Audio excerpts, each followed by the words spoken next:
అందరికీ నమస్కారం. నేను మీ ఎంఎస్. ఈ వీడియో స్కిప్ చేయకుండా లాస్ట్ వరకు చూడండి. దయచేసి నచ్చినట్లయితే సబ్స్క్రైబ్ చేయండి. కింద సబ్స్క్రైబ్ బటన్ ఉంటుంది. దయచేసి తప్పకుండా ఇలా టచ్ చేయండి. మీకు వచ్చే నష్టం ఏమి ఉండదు. దయచేసి లైక్ చేయండి. మీరు లైక్ చేయడం వల్ల మన వీడియో మన ఛానల్ని కొంచెం యూట్యూబ్ వాళ్ళు ప్రమోట్ చేస్తారు, కొంతమందికి చూపిస్తారు. దయచేసి ఈ వీడియో మర్చిపోకుండా మరొకసారి చెప్తున్నా, దయచేసి స్కిప్ చేయకుండా లాస్ట్ వరకు చూడండి. ముఖ్యంగా ఈ మారుతున్న జీవన శైలిలో, మారుతున్న విధానంలో మనం మార్కులు, ర్యాంకులు, గ్రేడులే ఇదే ప్రామాణికమా? అసలు చదువు అంటే ఏమిటి? ప్రతి ఒక్క తల్లిదండ్రికి తమ పిల్లలు ప్రయోజకులు అవ్వాలి, బాగా ఎదగాలి, పెద్ద పెద్ద చదువులు చదవాలి, మంచి పొజిషన్లో రావాలి అని చెప్పేసి ప్రతి ఒక్క తల్లిదండ్రికి కోరిక ఉంటుంది, ఉండాలి కూడా.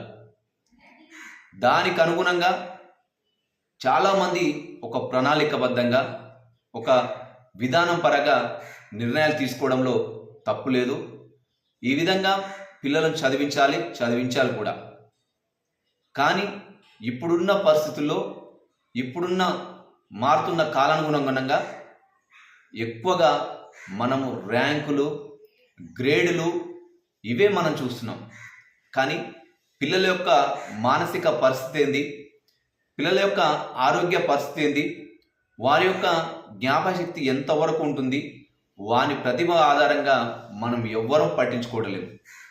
ఆ పిల్లగాడు ఈ ర్యాంకు సాధించాడు, మన పిల్లవాడు ఈ ర్యాంకు సాధించాలి, ఎందుకు సాధించకూడదు అని చెప్పేసి ఇతరులతో పోటీ పడుతున్నామే తప్ప మన పిల్లల యొక్క మానసిక పరిస్థితి ఏంది, వాని ఆరోగ్య పరిస్థితి ఏంది అని చెప్పేసి ఎవరం కూడా ఆలోచించడం లేదు. దయచేసి పిల్లల యొక్క తల్లిదండ్రులకు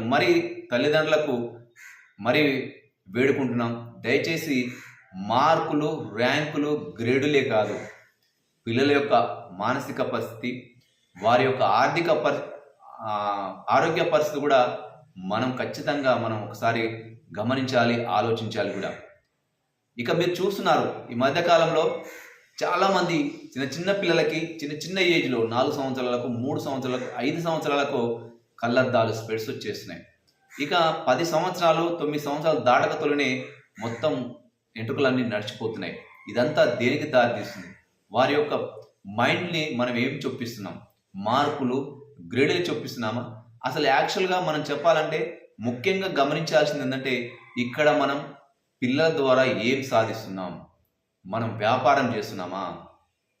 పిల్లల ద్వారా వ్యాపారం చేస్తున్నామా? ఒక్కసారి మన మనసుకు ఆలోచించుకోవాలి. మన మనసు తట్టి మరీ ఆలోచించాలి. పిల్లల యొక్క మానసిక పరిస్థితి ఏంది ఒకసారి మనం గుర్తు చేసుకోవాల్సిన అవసరం ఉంది. ఎవరి కోసమో మనం మరొకసారి చెప్తున్నా, ఎవరి కోసమో మనం మన పిల్లల యొక్క ఆరోగ్య పరిస్థితిని, వాళ్ళ యొక్క మైండ్లను చొప్పించొద్దు. అనేకమైనటువంటి రకాలుగా ఒత్తిడికి, ఆవేదనకు, ఆందోళనకు గురవుతున్నారు. ఇక మీరు చూసే ఉంటారు, ఈ మధ్యకాలంలో చెప్పొచ్చు చెప్పకూడదు కానీ చాలామంది ఒత్తిడి గురై సూసైడ్ చేసుకున్న సంఘటనలు మనం చాలా చూస్తున్నాం. నిన్న మొన్న ఒక అక్క అంటుంది, పిల్లల ఆరోగ్యానికంటే చదువు ఎక్కువనా? నిజంగా ఎందుకు అంటే అక్క అనుభవించింది, చెల్లి అనుభవించింది కనుక నా పిల్లవాడు మంచిగుంటే చాలు చదువు తర్వాత, అంటే మన పిల్లలు మంచిగుంటే చాలు చదువు తర్వాత, నా పిల్లవాని ఆరోగ్యం కంటే ఎక్కువ నా చదువు అని చెప్పేసి ఈ విధంగా ఆలోచించాల్సిన అవసరం కూడా ఉంది. దయచేసి మనం ఈ వ్యాపారం దిశగా మనం ఆలోచించవద్దు. ఎవరి కోసమో మనం మన పిల్లల యొక్క ఆరోగ్య పరిస్థితిని మనం చాలా జాగ్రత్తగా గమనించుకోవాల్సిన అవసరం ఉంది. ఎవరికో ర్యాంకులు వస్తున్నాయంటే కొంతమంది పరిస్థితి వేరే, మానసిక పరిస్థితి వేరే, వారి ఆరోగ్య పరిస్థితి వేరు. కానీ మన పిల్లల యొక్క మానసిక పరిస్థితి ఏంది, వారి యొక్క ఆరోగ్య పరిస్థితి ఏంది మనం కూడా తెలుసుకోవాల్సిన అవసరం ఉంది. వారి మైండ్ ఎంత, వారి ఆలోచన ఎంత, వారి ఉంది.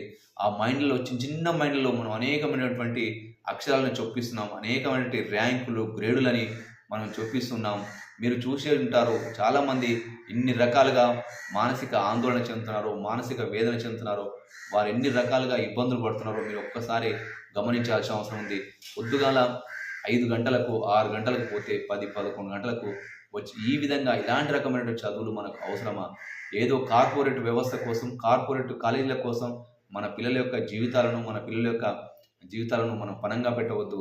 ఖచ్చితంగా చదవాలి, కాదనట్లేదు. ప్రతి ఒక్కరూ చదవాలి, ఎదగాలి, మంచి ర్యాంకులు సంపాదించాలి, మంచి ఉద్యోగాలు సంపాదించాలి, జీవితంలో ఉన్నత స్థాయిలో ఎదగాలని ప్రతి ఒక్క తల్లిదండ్రులు పిల్లల మీద ఆశలు పెట్టుకుంటారు, హోప్స్ పెట్టుకుంటారు. కానీ అది సర్వసాధారణం. కానీ మన పిల్లల యొక్క ఆరోగ్య పరిస్థితి ఏంది, ప్లస్ మన పిల్లల యొక్క మానసిక పరిస్థితి ఏంది, వాని మైండ్ ఎంత, వాని స్థాయి ఎంత, వాని శక్తి సామర్థ్యాలు ఏంది, వాని జ్ఞాపక శక్తి ఏంది, వాని ప్రతిభ ఏంటి అని చెప్పేసి ఖచ్చితంగా ఆలోచించాల్సిన అవసరం ఉంది. కానీ ఒకప్పుడు మనం చదువుకునే రోజుల్లో క్రీడలు ఒక భాగం ఉండేవి. కానీ ఇప్పుడు ఆ క్రీడలు లేవు. మానసిక ఒత్తిడి తప్ప మానసిక ఉల్లాసం అనేది వాళ్ళకు కరువైపోతుంది. ఖచ్చితంగా దయచేసి మీరు కూడా తల్లిదండ్రులు, ప్రతి ఒక్కరు తల్లిదండ్రి ఆలోచించాల్సిన అవసరం ఉంది. మన పిల్లల యొక్క భవిష్యత్తు మనం నిర్ణయించుకోవడంలో తప్పు లేదు. కానీ దానికి అనుగుణంగా ప్రణాళిక వేసుకోవడంలో తప్పు లేదు. కానీ మన పిల్లల యొక్క ఆరోగ్య పరిస్థితి ఏంది, మన పిల్లల యొక్క మానసిక పరిస్థితి ఏంది, మీరు ఒకసారి చూడండి. పిల్లలు 3 గంటలకు 4 గంటలకు లేచి హోంవర్క్ అని చెప్పేసి, ఇంకా మార్కులని, గ్రేడులని, ఈ విధంగా వాళ్ళు ఉలిక్కిపడి లేచి నిద్రలో మాట్లాడుతున్నటువంటి సంఘటనలు మనం చాలా కోకొల్లలు మనం చూసినాం. పిల్లల యొక్క తల్లిదండ్రులు అనేక రకాలుగా, అనేక విధాలుగా చెప్పిన సంఘటనలు మనం విన్నాం. ఇక ఈ మధ్యకాలంలో మీరు చాలామంది చూసే ఉంటారు. పిల్లలు మానసిక ఒత్తిడి భరించలేక ఈ వేదనకు గురైపోయి చాలామంది ఎన్నో విధాలుగా వేదన చెందుతూ అనేక విధాలుగా ఆత్మహత్యలు, సూసైడ్ చేసుకున్న సంఘటనలు మనం ఎన్నో చూసినాం. అందుకే వీటన్నిటిని మనం గుర్తుంచుకొని మరీ వేడుకుంటాం. దయచేసి మార్కులు, గ్రేడులే ముఖ్యం కాదు. మన పిల్లల ఆరోగ్య పరిస్థితి కూడా మనకు ముఖ్యం. మన పిల్లలు కూడా మనకు ముఖ్యం. వెనకడ ఒక సామెత ఉంది, బతుకుంటే బఠానీలు అమ్ముకునే బతకొచ్చు అని చెప్పేసి ఒక సామెత ఉంది. అదేవిధంగా మనం బతుకుంటే ఏదైనా సాధించవచ్చు. కానీ పిల్లలు లేకపోతే మనం ఏం చేయగలం? ఒక్కసారి పిల్లలు లేని తల్లిదండ్రులు తెలుస్తుంది ఆ బాధ, పిల్లలు లేని దంపతులు అడిగితే తెలుస్తుంది ఆ బాధ ఏందో. దయచేసి అందరూ తల్లిదండ్రులు ఖచ్చితంగా మనకు ర్యాంకులు, మార్కులు ఇవే ముఖ్యం కాదు. మన పిల్లల ఆరోగ్యం ముఖ్యం, మన పిల్లల మానసిక పరిస్థితి ముఖ్యం, మన పిల్లల ఎదుగుదల ముఖ్యం. వాళ్ళు ఈ యొక్క అనేకమైనటువంటి మానసిక ఒత్తిడి గురై అనేకమైనటువంటి ఆవేదన చెందుతూ చాలామంది పిల్లలు చదవలేకపోతున్నారు. వాళ్ళు ఎదుగుదల అందులో లేకుండా పోతుంది. దయచేసి ఈ వీడియో చూసినట్లు వాళ్ళు తప్పకుండా లైక్ చేయండి, షేర్ చేయండి ఫ్రెండ్స్.